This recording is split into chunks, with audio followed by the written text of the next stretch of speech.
Pengertian dan prinsip manajemen.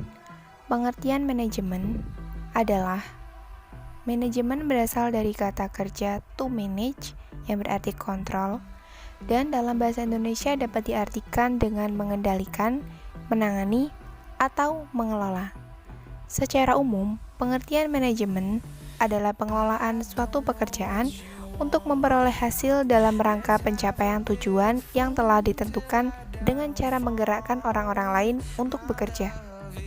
Dapat disimpulkan bahwa manajemen adalah suatu proses yang terdiri dari rangkaian kegiatan seperti planning, organizing, staffing, directing, controlling yang dilakukan oleh para anggota organisasi dengan menggunakan seluruh sumber daya organisasi untuk menentukan dan mencapai tujuan yang telah ditetapkan.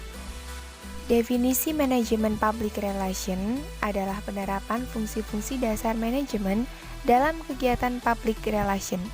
Seorang praktisi public relation memerlukan fungsi-fungsi tersebut dalam membuat suatu konsep dan mengimplikasikannya dalam kegiatan yang berkaitan dengan tugasnya.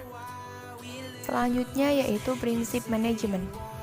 Menurut Henry Fayol, mengemukakan bahwa prinsip-prinsip manajemen terdiri dari 14 macam, yaitu yang pertama, pembagian kerja, yang kedua, keseimbangan wewenang dan tanggung jawab, yang ketiga, disiplin, yang keempat, kesatuan komando, kelima, kesatuan arah, keenam, mengutamakan kepentingan organisasi di atas kepentingan individu, ketujuh, kompensasi yang adil, kedelapan, sentralisasi, kesembilan, rantai saklar, kesepuluh, tata tertib, 11, keadilan, 12, stabilitas kondisi karyawan, 13, inisiatif, dan yang terakhir adalah semangat kesatuan.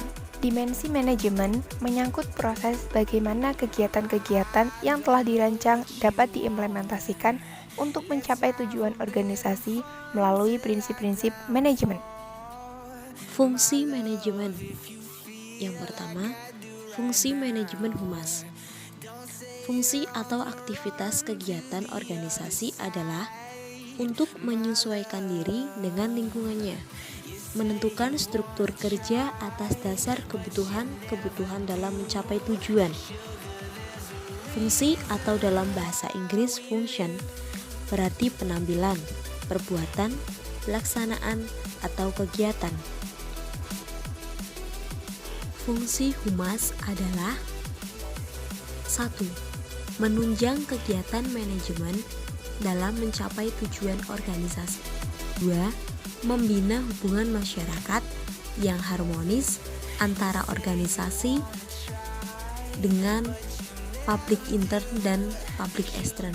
Yang ketiga, menciptakan kombinasi dua arah dengan penyebaran informasi dan organisasi kepada publik dan menyalurkan opini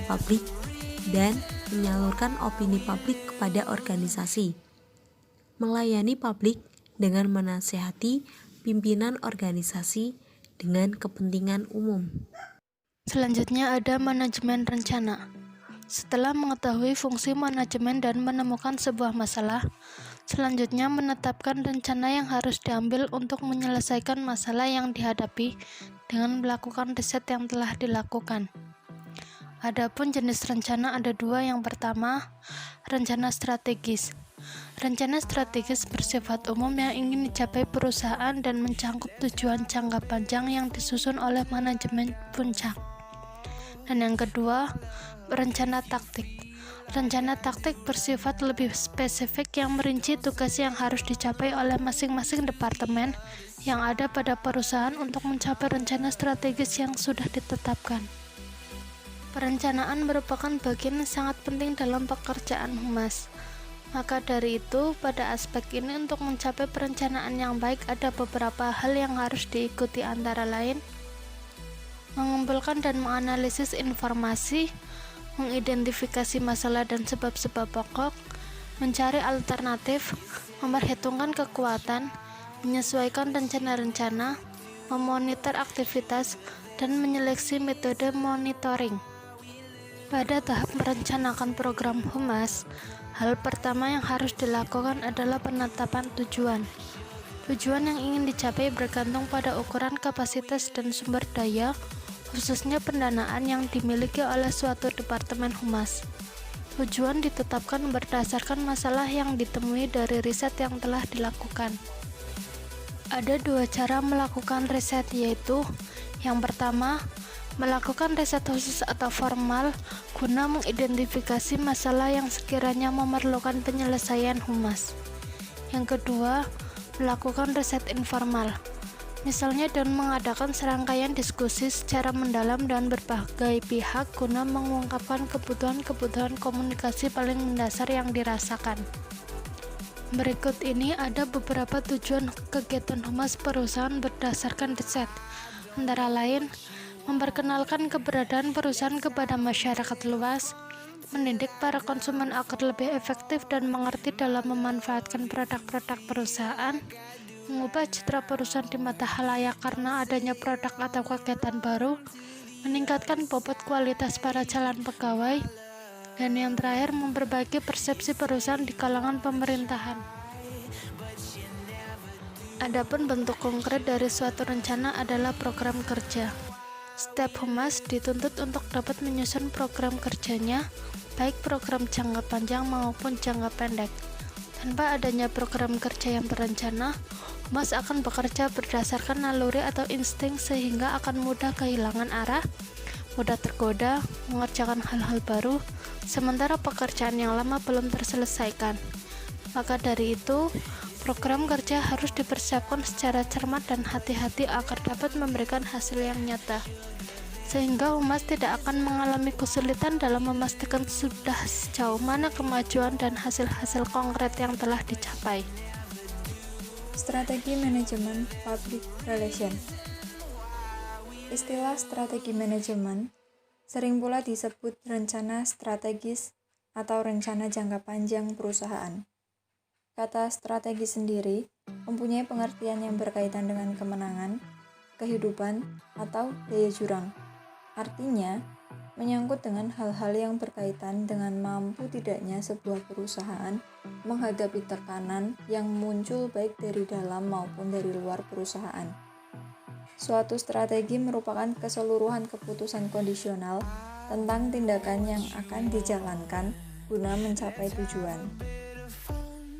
Fitch dan Robinson mengembangkan langkah-langkah strategis manajemen sebagai berikut. Yang pertama, menentukan misi perusahaan. Yang kedua, mengembangkan company profile. Yang ketiga, penilaian terhadap ekstern perusahaan. Yang keempat, analisis terhadap peluang yang tersedia dari lingkungan. Yang kelima, identifikasi terhadap pilihan yang dikehendaki yang tidak dapat digenapi untuk memenuhi tuntutan misi perusahaan. Yang keenam, pemilihan strategis atas objektif jangka panjang dan garis besar strategi yang dibutuhkan untuk mencapai objektif tersebut. Yang ketujuh, mengembangkan objektif tahunan dan rencana jangka pendek yang selaras dengan objektif jangka panjang dan garis besar strategi. Yang kedelapan, implementasi atas hasil hal-hal di atas dengan menggunakan sumber yang tercantum pada budget dan mengawinkan rencana tersebut dengan sumber daya manusia, struktur, teknologi, dan sistem balas jasa yang memungkinkan. Yang kesembilan, review dan evaluasi atas hal-hal yang telah dicapai dalam setiap periode jangka pendek sebagai proses untuk melakukan kontrol dan sebagai input bagi pengambilan keputusan di masa depan. Aspek pendekatan humas atau PRO dalam menjalankan fungsinya untuk menciptakan iklim yang kondusif antara perusahaan dengan publiknya untuk tujuan bersama adalah sebagai berikut. Yang pertama, menggunakan strategi operasional. Yang kedua, pendekatan persuasif dan edukatif. Yang ketiga, pendekatan tanggung jawab sosial humas. Yang keempat, pendekatan kerjasama. Dan yang kelima, pendekatan koordinatif dan integratif.